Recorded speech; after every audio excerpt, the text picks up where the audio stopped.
Ravi de vous accueillir lors de cet atelier où nous allons parler de comment mieux connaître, recruter, fidéliser et accompagner vos donateurs dans leur démarche. Donc pour ce faire, effectivement, on va parler des différents types d'enrichissement, notamment les enrichissements en termes de canaux de communication, en termes d'information, par exemple l'âge, par exemple la CSP, enfin tout type d'information. Et puis on va également parler de score et des différentes possibilités de score, score sur les PA, score LEC, enfin vraiment tous les types de scores qui peuvent exister. Donc je vous représente peut-être quand même Claudine Parrer, au moins, qui nous fait le plaisir et l'honneur d'être parmi nous, qui est donc directrice des relations grands donateurs à l'association Partage, et qu'on remercie particulièrement de sa présence. Écoutez, on va démarrer. Je crois que je vais vous laisser la parole, Claudine, puisque vous allez commencer par nous présenter votre association.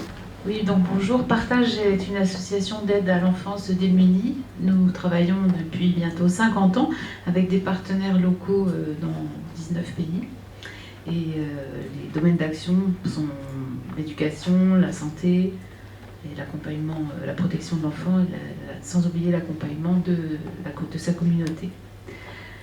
Donc, je suis dans cette association depuis 24 ans et j'y ai occupé les fonctions de directrice des relations parrains et donateurs jusqu'à l'année dernière. Donc, mon expertise, c'est le parrainage. Donc, pourquoi je suis là aujourd'hui ?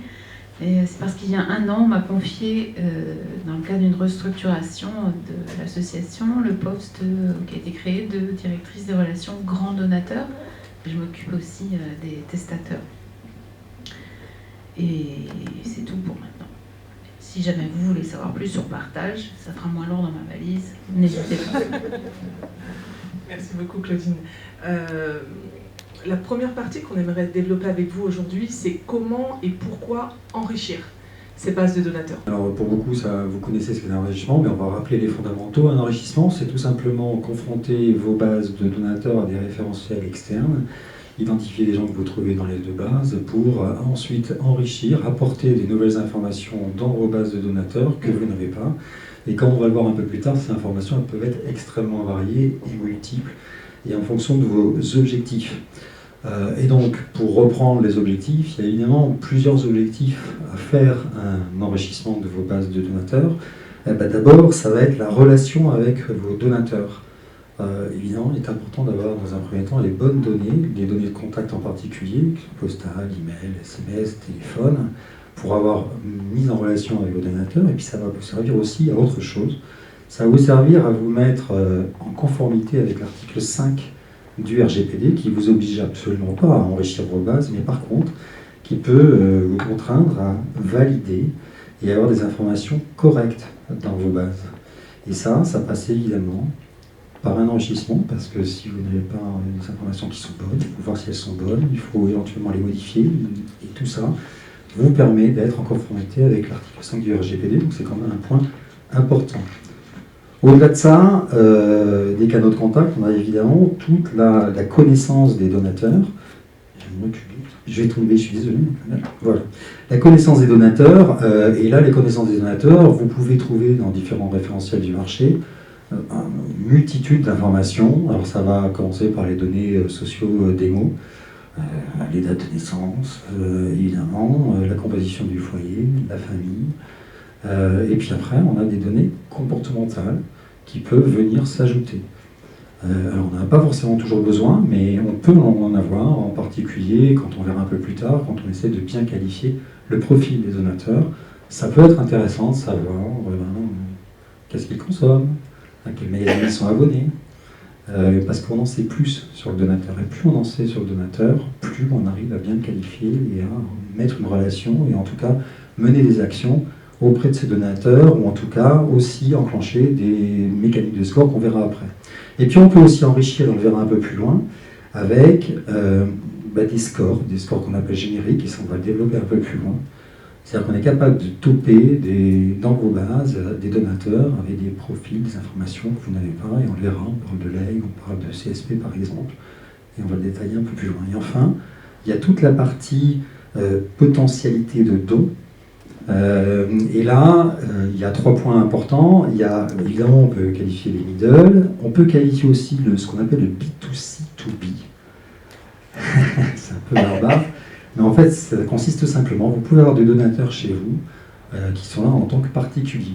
Et puis, il se trouve qu'on peut avoir les moyens de vérifier que cette personne-là, elle est peut-être chef d'entreprise, patron d'une boîte plus ou moins importante. À partir du moment où elle a donné à titre personnel chez vous, elle peut très bien envisager, par un stimuli, voilà, quand à partir du moment où on le sait, on peut lui parler un peu différemment et l'inciter à donner au titre de son entreprise. Et donc là, on double l'action de votre donateur, et ça, on a le moyen de trouver ces individus-là par des bases B2B, et donc de développer toute cette axe qui n'est pas forcément beaucoup développée aujourd'hui. Et c'est vraiment un axe de développement qu'il ne faut pas négliger quand vous analysez vos bases de donateurs, et il y a tous les outils pour le faire. Et enfin, évidemment, toute la partie grand donateur, où là, il existe des référentiels, et on en parlera un peu plus tard, qui permettent de qualifier vos grands donateurs. Les grands donateurs, on ne va pas faire la session grand donateur qu'on a pu faire avec l'AFF au mois de novembre, mais ça dépend évidemment, votre qualification grand donateur est très différente en fonction des associations, donc voilà, il y a des degrés de niveau. Et puis là, je vais laisser la parole à Claudine, parce que c'est particulièrement là-dessus que vous avez travaillé. Oui, alors d'abord, nos objectifs, c'était d'enclencher la phase de croissance en diversifiant nos sources de financement, donc notamment les grands dos. Et on s'est rendu compte que la proportion de grands donateurs à partage est déjà très en deçà du secteur, mais nous savions que nous avions un potentiel important à développer. Donc nous avons défini une démarche des grands donateurs avec 3 objectifs principaux, qui étaient de fidéliser, donc répondre aux attentes de nos grands donateurs avérés, reconduire leur engagement et maintenir le niveau de collecte atteint. Le deuxième objectif, c'était upgrader, donc c'est la partie qui concerne à la fois les grands donateurs avérés et les grands donateurs potentiels, et pour laquelle, donc potentiel, la démarche d'enrichissement est essentielle, et proposer une nouvelle forme d'engagement, augmenter le niveau de dons annuels, optimiser leur potentiel. Puis dans un temps futur, on souhaite prospecter pour élargir notre base et compenser l'attrition des grands dons. Je pense qu'avant d'enchaîner sur votre retour d'expérience et les premiers résultats, Claudine, je voudrais bien, Eric, qu'on fasse un point peut-être sur toute la partie méthodologie. Le premier point important, c'est le cadre légal. Parce que, en fait, quand vous allez faire enrichir et ou scorer, parce que ça résulte finalement du même processus, vos données par une entreprise tierce, un prestataire de service, vous êtes, en tant qu'association, ce qu'on appelle dans notre offre jargon CNIL, responsable de traitement. Et vous devez vous assurer que celui à qui vous allez confier vos données, qui est donc le sous-traitant, a les capacités, notamment en matière de sécurité, mais pas que, de travailler correctement. Et il va falloir encadrer la démarche que vous allez lui demander de faire avec des instructions qui doivent être le plus précises possible, de façon à ce que vous gardiez bien votre rôle de responsable de traitement et que votre sous-traitant ait un rôle de sous-traitant. Voilà, donc il y a vraiment toute cette première partie. Il y a une deuxième partie, on voit trop souvent encore aujourd'hui, moi je reçois, je vais dire fréquemment, pour pas dire régulièrement, des fichiers Excel de la part d'associations, avec éventuellement, quand elles sont au top de la sécurité, un mot de passe sous Excel, ce qui est totalement et fondamentalement interdit. Donc les données, quand vous les transmettez à des tiers, elles doivent être sécurisées, c'est-à-dire par exemple déposées sur un SFTP, ou encore traitées avec un logiciel comme aujourd'hui 7zip, et avec à l'intérieur bien sûr des mots de passe qui aient un niveau de complexité qui fasse que n'importe qui ne puisse pas les déchiffrer. Typiquement, c'est pas la peine de mettre le nom de votre association comme mot de passe. Voilà, ou toute autre petite chose qu'on voit fréquemment. Là, je vous parle de vécu. Voilà, donc, j'insiste toujours, moi, sur la partie sécurité. Le point suivant, ça va être les données pertinentes à enrichir. Alors, pourquoi ce point est important? Là aussi, je suis désolé, je parle beaucoup juridique, mais très simplement parce qu'il existe toujours dans le RGPD un principe qui est le principe de minimisation des données. Donc, en fait, il ne faut pas faire enrichir de données que derrière vous n'allez pas utiliser. Pour deux raisons. D'abord parce qu'effectivement vous ne respecteriez pas ce principe de minimisation. Deuxièmement parce que les données, alors ça fait 3 d'ailleurs, deuxièmement parce que les données ne seraient pas forcément à jour longtemps, et là c'est l'article 5D du RGPD qui vous dit que vous devez disposer de données à jour. Et le troisième point, c'est que vous allez dépenser de l'argent pour rien. Bon, ça fera le bonheur des sous-traitants, mais pas forcément l'intérêt légitime de l'association et des dons qui sont confiés à l'association. Donc ensuite, comment ça va se passer? On va confronter à des référentiels. Donc là aussi, vous allez devoir choisir le ou les référentiels que vous voulez utiliser. Et par exemple, dès l'instant où on se dit, ben voilà, dans ma base j'ai très peu d'emails. Bon. Ben vous allez pouvoir envoyer votre base en confrontation à un premier prestataire qui va enrichir. Et puis si vous estimez par exemple qu'il n'y en a pas assez, vous pouvez le passer à un deuxième prestataire, un troisième prestataire, etc. Mais toujours dans le cadre d'un contrat qui est extrêmement bien défini et dans des conditions de sécurité optimales. Et puis, le dernier point, c'est effectivement d'analyser les résultats donc, de l'audit, des budgets et des moyens associés avant de prendre une décision. Parce que la quasi-totalité aujourd'hui des prestataires qui existent sur le marché ont la capacité de vous faire un audit gratuit. Donc en fait, alors, il ne s'agit pas de faire de l'audit pour faire de l'audit, hein, bien sûr, parce que de toute façon, c'est une démarche qui prend du temps, qui engage un certain nombre de moyens de part et d'autre, ne serait-ce que de préparer les fichiers, enfin bon, j'en passe et des meilleurs, puis il y a aussi pour les prestataires. Mais effectivement, il va bien falloir se définir un petit peu le budget, parce que les enrichissements, quels qu'ils soient, ça coûte de l'argent. Donc on va devoir allouer un budget qui va dépendre effectivement du type d'enrichissement, de la profondeur des enrichissements que vous voulez réaliser. D'abord, le prérequis, c'est vraiment de connaître sa base, connaître ses donateurs. Et avant toute démarche, c'est donc de savoir à qui on s'adresse. Donc, comme je disais tout à l'heure, il y a 2 types de grands donateurs, les donateurs avérés et les donateurs potentiels. Comment ça s'est passé chez nous? Bien, déjà, on a essayé de définir les grands donateurs avérés. Donc on a décidé de regarder l'ensemble des donateurs qui avaient fait un ou plusieurs versements jusqu'à 108 mois, c'est-à-dire 9 ans. C'est le délai légal maximum, celui qui a été choisi à partage pour recontacter une personne dite inactive. Et ça nous a donné un fichier de 37 000 personnes. Et parallèlement, on a identifié les personnes dont les dons cumulés sur les 3 dernières années, 19, 20 et 21, étaient supérieurs ou égaux à 5 000 €. Et ça nous a donné 54 grands donateurs avérés. Du côté des grands donateurs potentiels, on ne les connaissait pas. Donc c'est là que nous sommes adressés à HSK. Et notre demande, ça a été d'identifier les hauts potentiels de notre base. C'était uniquement ça, revenus et patrimoine, en leur confiant notre fichier bien sécurisé de 37 000 donateurs. Donc HSK a proposé 2 études. La première, c'est l'étude Caviar, qui propose des tranches de revenus ou de patrimoine qui commencent avec des revenus de 40 à 60 000 € par an ou un patrimoine de 100 000 à 500 000 €. Et puis après, on a des tranches jusqu'à 10 fois plus, soit des revenus supérieurs à 600 000 € par an ou un patrimoine supérieur à 5 millions d'euros. Et puis il y a une petite catégorie supplémentaire qu'ils appellent les e-VIP, qui qui sont les grandes fortunes, les dirigeants d'entreprises et personnalités du monde du spectacle, de l'art, du sport, etc. Donc nous, à Partage, nous avons retenu ces deux dernières catégories. Les catégories les plus hautes et les IVIP. Et la deuxième étude proposée par HSK, c'était un score CSP+.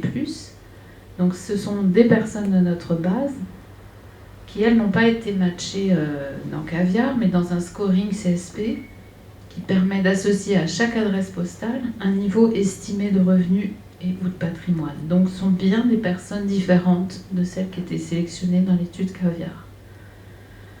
Dans ce score CSP+, nous avons sélectionné les tranches, encore une fois, les plus hautes, entre 100 000 et 150 000 euros et supérieures à 150 000 euros par an.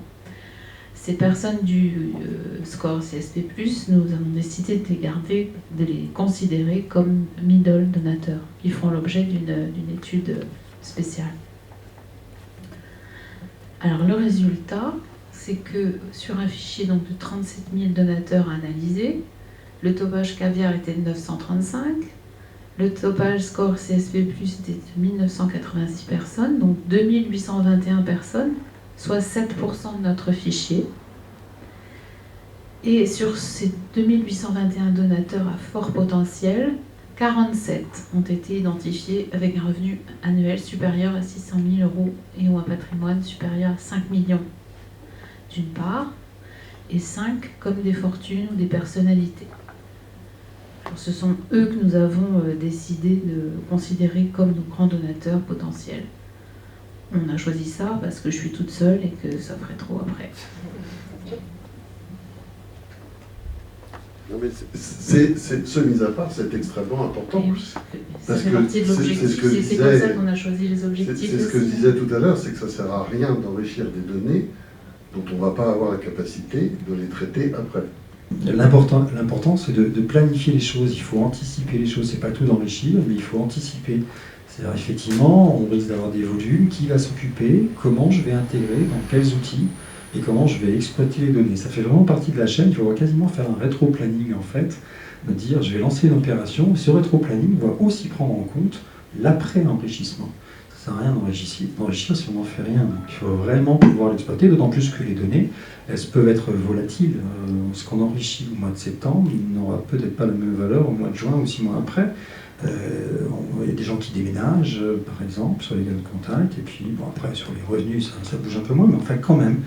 Donc il est important de le prévoir, et en particulier l'intégration dans vos outils, et puis l'exploitation dans les faits, parce qu'on a encore un certain nombre de clients qui enrichissent, et puis quand on revient un petit peu après pour une nouvelle, j'ai pas eu de temps, je m'en suis pas encore occupé, etc.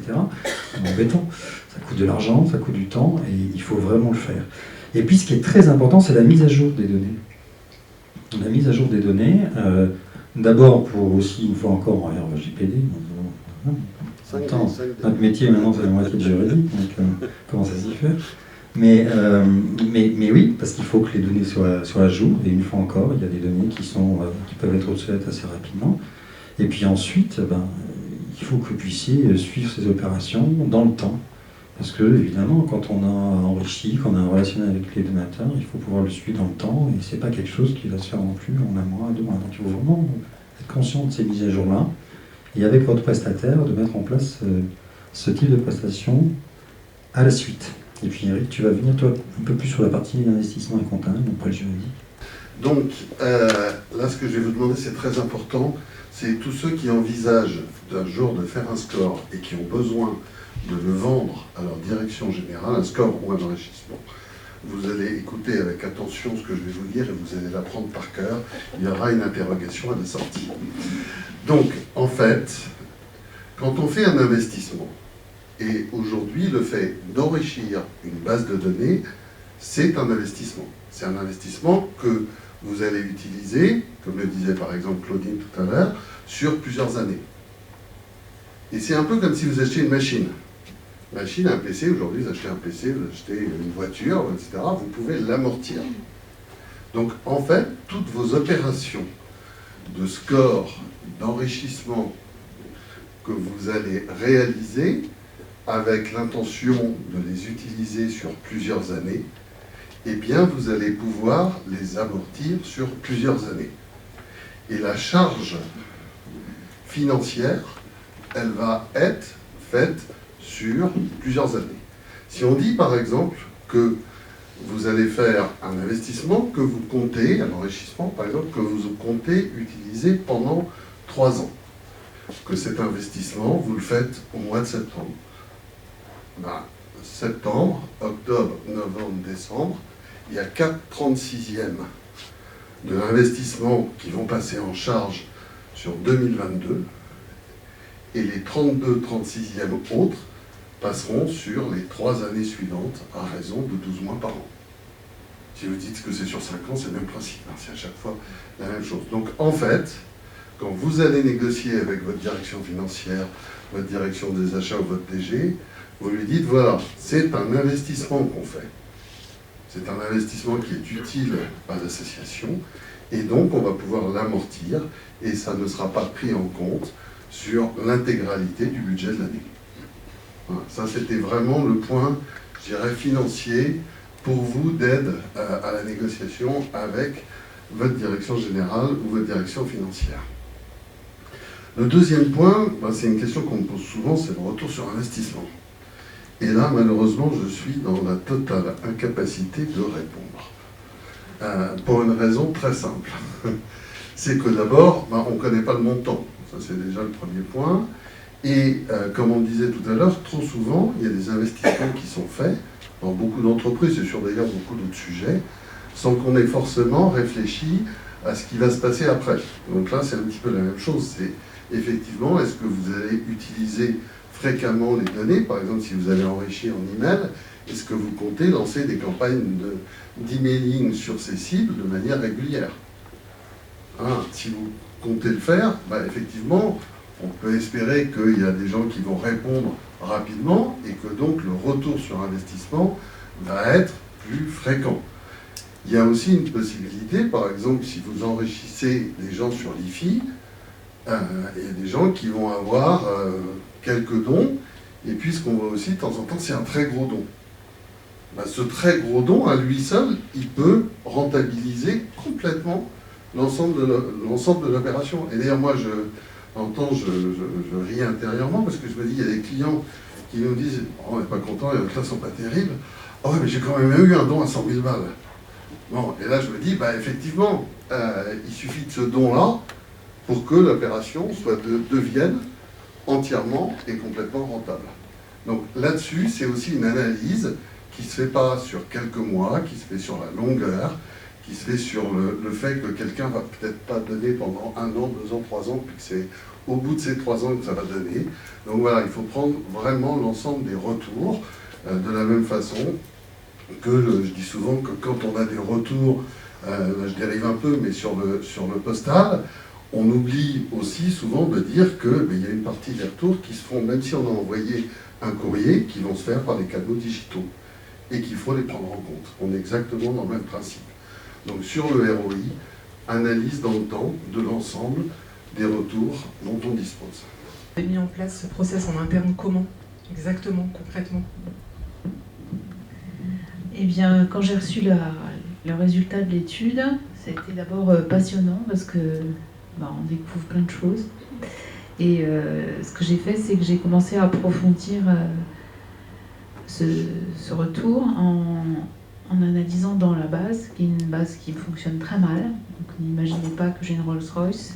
Ça m'a pris beaucoup de temps, à la mano, comme on dit, de regarder qui étaient ces grands donateurs potentiels et d'abord de les comparer avec les grands donateurs avérés. Donc je me disais, ouais, il y en a plein, ça va être ça et tout. Et bien pas du tout. Sur tous ces grands donateurs potentiels, il y en a un seul qui était aussi avéré. Et puis, on a aussi choisi, je vous ai dit tout à l'heure, de prendre les 5 IVIP, même si au départ, ma direction m'avait dit, mais on les connaît, c'est un tel et un tel et un tel. Je dis, on essaye quand même, on va voir. Et en fait, les 5, c'est des gens inconnus complètement. Et 2 sont inactifs. Et ils ne donnent plus depuis quelques années, et les autres ne sont pas du tout les personnalités. Donc ce qui est intéressant, c'est que ces 5 personnes ont un énorme potentiel, mais se comportent comme de simples donateurs. Donc il y a quelque chose à faire avec eux.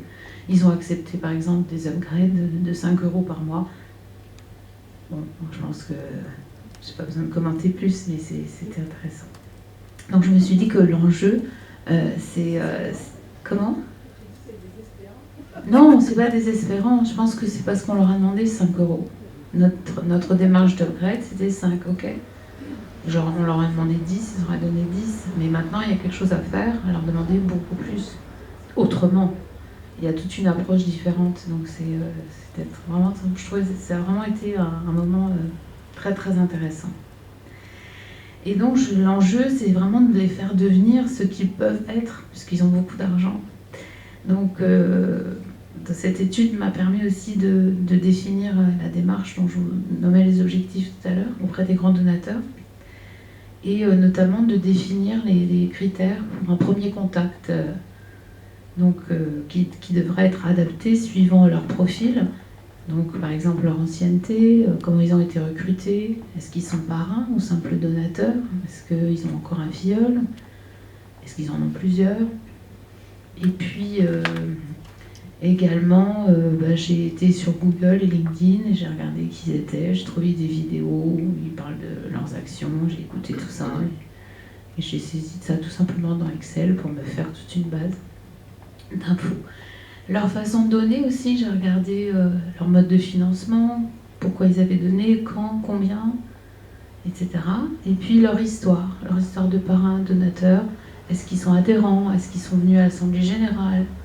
Est-ce qu'ils ont reçu le mailing leg? Est-ce qu'ils ont demandé la doc leg? Pour la petite histoire, ils n'ont jamais rien demandé sur la doc leg, donc j'ai quelque chose avec eux aussi là-dessus. Et puis, pourquoi ils ont arrêté? Certains, évidemment, ont arrêté. Et j'ai regardé aussi toute la correspondance qu'on a gardée entre eux et nous. Voilà. Et c'est tout pour aujourd'hui. C'est déjà pas mal, là. C'est pas mal. On en est là. Oui, et justement, je vais vous repasser le micro, Claudine. Après cette expérience, avec cette expérience, quels seraient vos conseils aujourd'hui, vos recommandations pour les associations et les fondations qui n'ont pas encore fait ce travail sur leur base de données? Alors, pour vous dire, franchement, j'avais vraiment la trouille parce que je ne connaissais pas du tout le monde de la collecte et du marketing. Donc, parler caviar, ça ne me parlait pas du tout. Et je regardais sur le site et je ne comprenais rien. Et je me disais, mais qu'est-ce que je vais faire avec tout ça? Mais il fallait quand même se dépêcher de lancer l'étude puisque c'était sur le budget 2021. Et donc, mes recos, ce que je retire de tout ça, c'est que j'ai eu la chance d'avoir l'appui de ma DG et de la gouvernance. Et ça, c'est indispensable. Je pense que j'espère que vous allez réussir à les convaincre parce que c'est, comme disait Eric tout à l'heure, c'est un vrai investissement. Et ce qui est très important aussi, c'est de garder le lien avec les personnes en charge de la collecte et du marketing, bien sûr, et puis les personnes chargées de la relation donateur. C'était l'équipe que je dirigeais jusqu'à l'année dernière.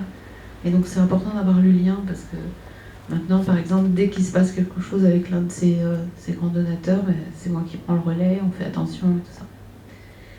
Donc je crois que vous avez compris que j'ai trouvé ce travail passionnant et vraiment utile. Donc moi, ça m'a vraiment aidé à avancer dans la démarche et auprès des grands dos. Et ce que je trouve aussi intéressant, c'est que, je crois qu'Eric l'a un petit peu abordé tout à l'heure, mais on peut adapter la demande par rapport à son budget.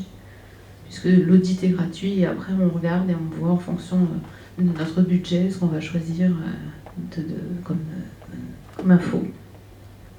Donc voilà, je vous recommande de vous lancer sans attendre, ne faites pas comme moi. Merci beaucoup pour cette première partie. On va maintenant passer à la seconde partie qui va se consacrer un peu plus au score, à comment et pourquoi faire appel au scoring. Je suis debout, malgré ma jambe. Bon, je ne sais pas pourquoi. D'abord, avant tout, on peut peut-être commencer par une définition des scores. Je ne sais pas si tout le monde est au fait de ça. C'est assez simple, mais ce sont des techniques et des modèles mathématiques en fait, qui, à partir de référentiels, qu'ils soient internes, c'est-à-dire vos données, ou externes, vont tout simplement vous permettre de mieux qualifier très finement vos donateurs et de pouvoir ensuite, toujours en relation avec vos objectifs, et vous allez m'entendre beaucoup parler d'objectifs sur cette partie-là, travailler votre fidélisation et vos recrutements. Mais toujours à partir de vos objectifs. Parce qu'alors, il y a, je ne sais pas ce qu'on vient de dire, il y a autant de scores que d'objectifs. Enfin, c'est un truc que j'aime bien dire. On va parler, on verra tout à l'heure, hein, de score CSP, de score PA, de score de recrutement, de score de fidélisation, enfin voilà. L'important, c'est de bien définir ce que vous souhaitez faire, ce que vous voulez faire. À partir de là, on peut discuter et on peut avancer. Aussi, peut-être un petit rappel sur, parce qu'il y a parfois des confusions, la différence entre enrichissement et score. Pour ceux qui sont complètement novices.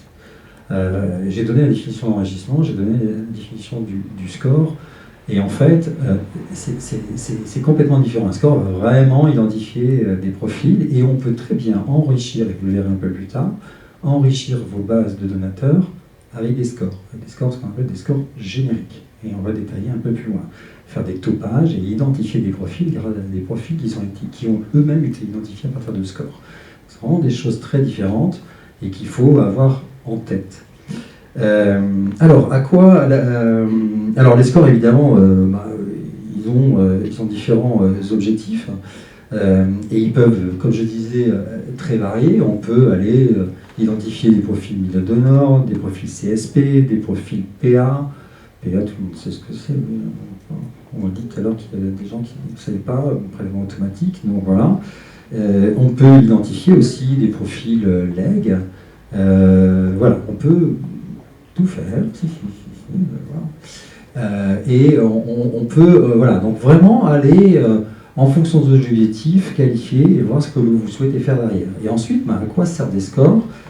C'est un peu un couteau suisse, mais d'abord et avant tout, à approfondir la connaissance de vos donateurs, tout simplement en qualifiant, par exemple, des différentes appétences. On peut qualifier des appétences à des profils CSP+, à des profils écolos, on verra tout à l'heure, ça peut exister. J'ai vu une association qui est dans ce domaine-là, qui était plutôt intéressée sur ce sujet-là, évidemment. Transformation PA, réactivation, appétence au leg, on va détailler un tout petit peu derrière. Et puis ensuite, ça peut évidemment, et ça va vous servir, à l'optimisation de vos plans de prospection, optimiser le taux de retour des campagnes, par exemple. Donc en regardant ce qui a été fait précédemment, comment ça a été fait, et en essayant de trouver des leviers pour vous permettre cette optimisation, et à recruter et à trouver des adresses qui ont évidemment un fort potentiel de réponse. Ça, ce sont les modèles mathématiques qui vont permettre de le faire. Et ils vont permettre de le faire à partir de vos données ou de données externes. Hop. Alors, comment ça se passe et la mise en œuvre et comment on construit un score? Tout simplement, on va d'abord avoir des cibles et des données de comportement qu'on souhaite étudier. On revient un peu toujours au même sujet parce qu'on a remis ces exemples-là, mais par exemple, si on veut travailler les donateurs intéressés par les legs, si vous êtes une association qui a déjà des testateurs, il y a évidemment des solutions. C'est-à-dire qu'on va partir des informations qui sont chez vous sur ces testateurs et on va prendre le maximum d'informations que vous pouvez avoir pour ensuite les confronter avec des référentiels externes. Toujours pareil, l'idée c'est de connaître un maximum et d'avoir un maximum d'informations sur chacun de vos donateurs. C'est ça qui va me permettre en fait d'identifier un profil. Un score, c'est l'analyse d'un profil. D'essayer d'aller trouver des gens qui ressemblent à ce profil, tout simplement, pour parler simple.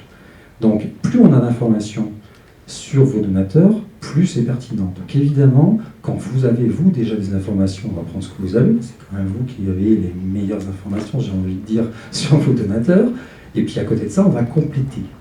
Ça, c'est quand vous avez des informations. Vous allez me dire, mais moi, si j'ai rien, si j'ai pas d'informations, comment je fais? Alors, on va voir un peu plus loin qu'il y a des solutions qui sont mises en place sur le marché et qui vous permettent d'entamer la démarche, même si vous n'avez pas ce type d'informations, et qui sont là faites à partir de toutes les données qu'on peut trouver sur d'autres référentiels ou qui ont été qualifiées spécifiquement pour le type de score. Je pense au leg, par exemple. Ensuite, on va prendre des informations chez vous, comme je disais, toute la réactivité, tout ce que vous pouvez avoir, et puis ça va rentrer par un travail qui est fait par des data miners, par des machines aussi, parce que les machines sont bien utiles dans ce type de mécanique, et qui vont nous permettre de classifier, de classer les bases référentielles en disant, par exemple, si je prends la note 1, on va prendre cet exemple-là, ce sont des gens qui me semblent le plus au profil qui m'intéresse. Et ce profil qui m'intéresse, on va être capable de le projeter soit sur des bases externes pour aller recruter, on va aller chercher en fait des gens qui correspondent à ce profil et qui sont dans ce niveau de segment, et c'est ceux-là qu'il faut aller chercher, et là on gagne du temps, on gagne de l'argent, parce qu'au lieu d'aller sur des critères habituels de dire je veux tel âge, telle zone géographique, etc., on a quand même fait un travail qui permet déjà d'épurer et de ne pas aller prendre des gens dont on pourrait savoir qu'ils n'ont pas du tout le profil, et donc on dépense l'argent là où il est utile. C'est quand même bien intéressant. Et puis au-delà, on peut aussi les projeter sur vos propres bases. Parce qu'évidemment, il y a des gens qui sont chez vous, et si ça se trouve, ils pourraient se comporter de la même façon. Alors, les grands donateurs, typiquement, vous en avez identifié, et peut-être qu'il y en a qui sont à côté que vous n'avez pas identifié.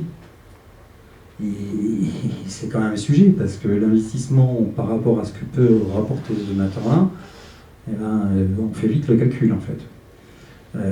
Si la démarche est bien enclenchée, comme on disait tout à l'heure, ça peut évidemment être tout à fait pertinent de les identifier.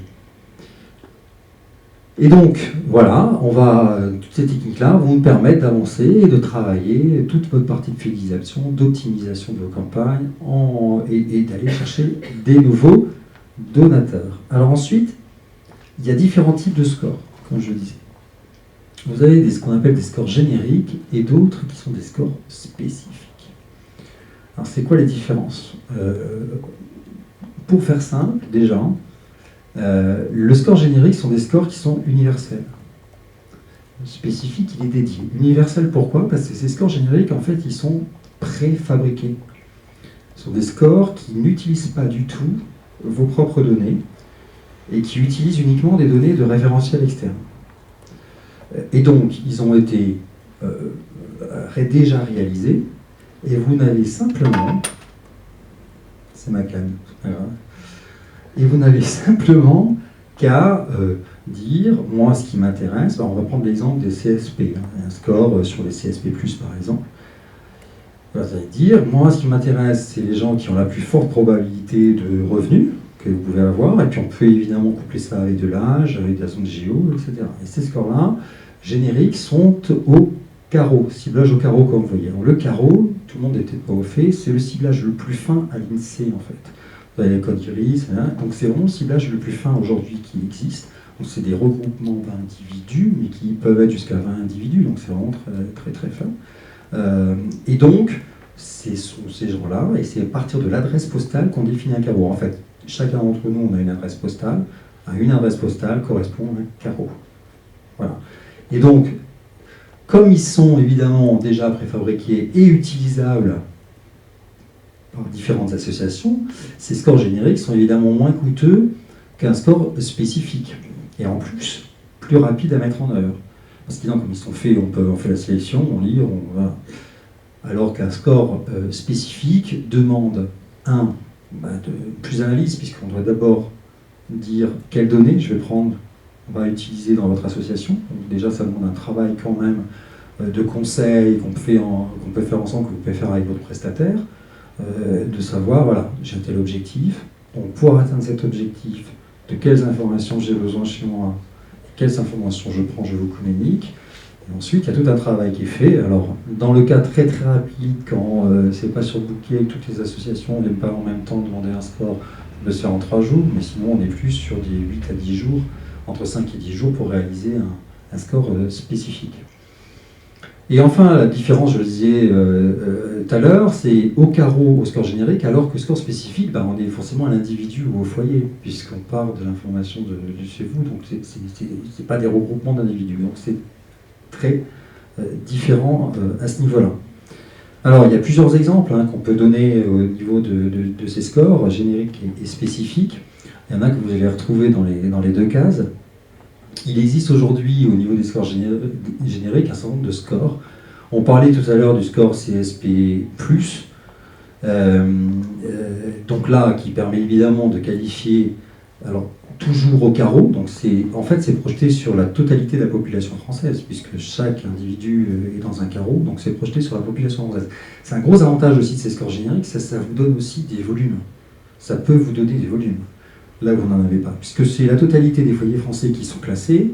Alors ils ne sont pas tous classés dans les classes que vous souhaitez, évidemment, mais ça peut donner du volume là où on pourrait ne pas en avoir. Donc il y a des scores CSP+, Habitat, écolo, je le disais. Alors écolo, par exemple, ces scores écolo, et on les connaît bien, ils sont faits à partir de données avérées de consommation. Typiquement, des gens qui achètent un bio, une nature, qui ont des systèmes de chauffage écologiques, qui ont des voitures électriques. Puis alors là, accrochez-vous à vos sièges, parce que tout à l'heure, ça a crié quand j'ai dit ça, mais je vais vous expliquer tout de suite. On a aussi le résultat des votes aux élections. Non. Bah si, mais pas vos votes à chacun. Vous savez, voilà, c'est au carreau, donc c'est les bureaux de vote. Voilà. Mais ce sont des données qui sont en open data et qu'on exploite évidemment, parce que, en fait, un bon score, c'est comme un bon enrichissement, c'est l'agglomération de plein d'informations. C'est comme la qualification d'une CSP+. Personne n'a la fiche de paye ou les impositions. Les fiches d'imposition de personne ne les a. On dit j'ai des CSP+, mais non, j'ai pas les fiches de paye, on n'a pas le niveau d'imposition. Et en fait, le bon prestataire, celui qui va bien qualifier ces CSP+, c'est celui qui aura fait le travail d'aller chercher un maximum d'informations à droite et à gauche qui permettent de qualifier, de donner cette qualification. Et là, on parlait de revenus, on parlait de patrimoine, voilà, un chef d'entreprise, est-ce qu'on sait qu'il est chef d'entreprise, on sait qu'il habite à tel endroit, voilà, quel niveau d'études. C'est en fait toutes ces informations-là qui permettent de bien qualifier. Donc, soyez vigilants aussi et regardez bien comment sont calculés, comment sont créés tous ces scores. Donc, écolo, il est créé à partir de données avérées et données d'open data. Et tout ça permet de qualifier et de bien tester, est plutôt pas mal. Et puis, le score leg aussi.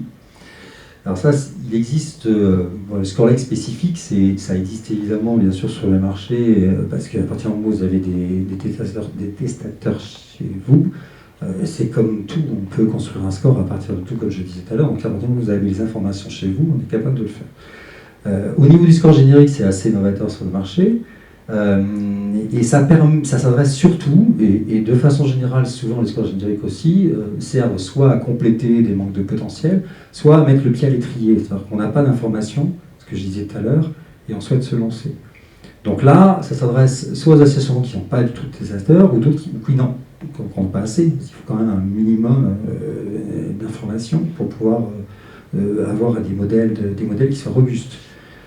Et donc là, ce type de score leg, par exemple, peut être constitué à partir d'enquêtes très ciblées sur des donateurs avérés, avec des causes de dons, et puis qui donnent l'information en disant, moi effectivement, je suis dans une démarche de leg, je suis testateur aujourd'hui, ou je suis dans une démarche très active, et je suis en finalisation pour telle ou telle association, ou je ne le dis pas, mais je suis dans une démarche active.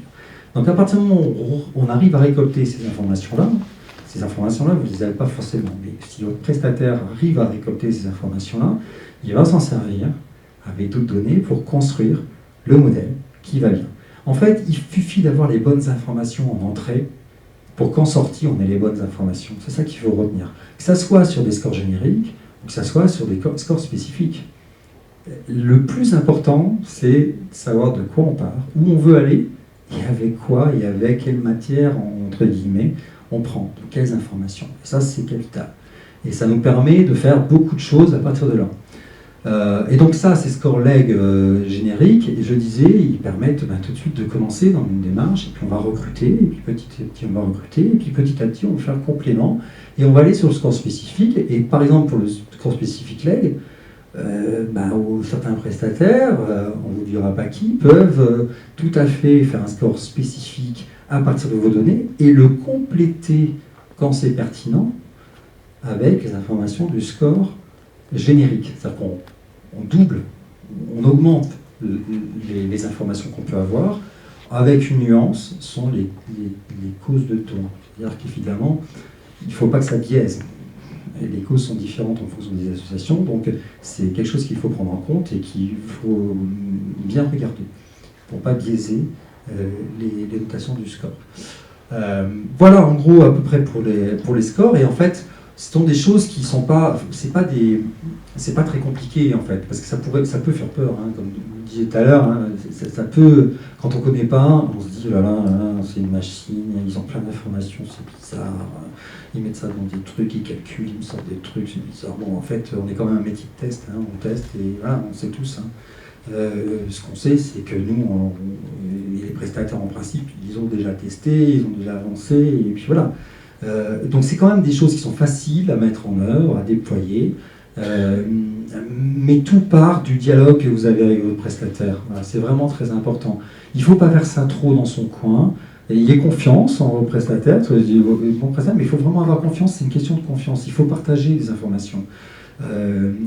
C'est pareil, souvent on peut être frustré, nous en tant que prestataire, on fait des enregistrements, on fait des locations d'adresses, on conseille, on fait des campagnes, et puis nouvelles, etc. Et puis on revient, nous, on va faire une campagne. Enfin, c'est quand même intéressant d'analyser ce qui s'est passé avant d'aller à la suivante, parce qu'on apprend du passé, on apprend de ce qui s'est passé.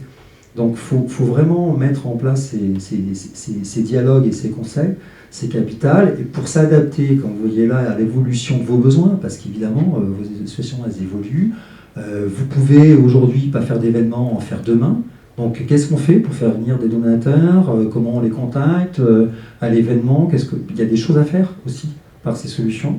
Et puis, personnalisable en fonction de vos objectifs. J'y reviens, je termine par les objectifs, parce que c'est quand même pour moi le plus important. On va répondre maintenant à toutes vos questions, j'espère nombreuses. On en a eu pas mal ce matin.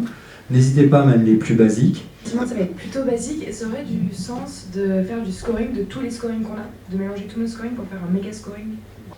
S'ils répondent à des objectifs différents, je répondrais logiquement non. Hein, parce qu'effectivement, ils ont chacun leur logique. Par contre, qu'on réutilise tout ou partie des informations... Pardon, j'ai l'habitude d'avoir un micro sans fil, donc... qu'on réutilise tout ou partie des informations que vous pouvez avoir comme modèle ou comme contrôle, oui. Mais aller plus loin, moi, je ne le ferai pas. Vous parliez tout à l'heure d'investissement sur 3 ou 5 ans, mais qu'il fallait maintenir ce scoring à jour. Quelle est votre recommandation pour remettre à jour ce scoring-là? Alors, que ce soit du score ou de l'enrichissement, déjà, c'est quand même fortement lié à votre organisation. C'est lié à votre organisation dans le sens où est-ce que vous allez avoir la capacité de l'utiliser et dans quel délai. Ensuite, c'est lié au renouvellement. C'est-à-dire que si vous avez un fort renouvellement de donateurs, avec éventuellement des différences significatives de recrutement, parce que vous êtes passé d'un mode de recrutement, par exemple, qui était plus postal à un mode de recrutement qui est plus digital, ça peut modifier significativement des comportements, et donc le score va avoir une pérennité qui va être plus ou moins forte. Donc je pense qu'il n'y a pas de bonne réponse, c'est vraiment de l'analyse au cas par cas, en fonction de la façon dont la base a évolué, et du type de score que vous avez réalisé. Si c'est un score aussi... Et puis des financements, parce que, par exemple, je vais dire quelqu'un qui est coté IFI, vous l'avez trouvé en score, je vais dire sur l'année prochaine, sur l'année d'après, il va pas forcément bouger énormément. Par contre, si vous vous dites que il est dans la période 65-75 ans et qu'il peut faire des donations, il ne va plus être dans l'IFI. Et donc, c'est pour ça que c'est une question auquel il est complexe de répondre sans avoir une analyse profonde de la base, des modes de recrutement et de l'évolution. Mais d'une manière générale, si vous avez les moyens de le faire, refaites-le le plus fréquemment possible. Enfin, mais encore une fois, dès l'instant que vous allez l'utiliser, si vous ne l'utilisez pas, c'est pas la peine. Ben, malheureusement, c'est pas forcément le cas. Enfin, moi, je vois beaucoup de topages ou de choses où, ne serait-ce que pour une raison très simple, c'est que vous, demain matin, vous êtes à votre place, vous l'utilisez, et puis ensuite, pour une raison X ou Y, vous changez de poste, vous quittez l'association, et puis votre successeur, comment il a été fait, d'où il vient, qu'est-ce qu'il est, et il va plus s'en servir. Tout à l'heure, on parlait d'évolution de scoring.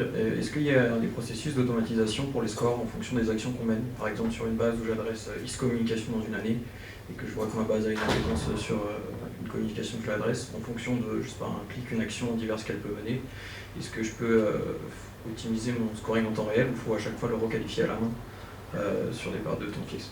Alors, je vais automatiser, je veux dire que je pense que ça peut se faire. Aujourd'hui, ce n'est pas des demandes qu'on a eues, mais on pourrait très bien les imaginer demain matin. Par contre, sans aller jusqu'à le refaire à chaque fois, parce que ce n'est pas parce qu'il y a une variation de 1 ou 10 que ça nécessite de refaire un calcul de score, le faire de manière récurrente sur des délais qu'on analyse ensemble, c'est quelque chose qui est totalement faisable. À partir de combien d'adresses on peut scorer une base? Grande question. Moi, après, on va tous, je pense qu'on prend 10 professionnels, ils vont faire 10 réponses différentes, et ça dépend aussi de la problématique. J'en discutais notamment sur les problématiques de score, où on disait qu'en dessous de 300 à 500, c'était extrêmement difficile. Et en fait, quelque part, ça va aussi intervenir sur le taux d'erreur. Maintenant, moi je dirais qu'en deçà de 5 à 10 000, c'est compliqué. Je sais pas, Damien.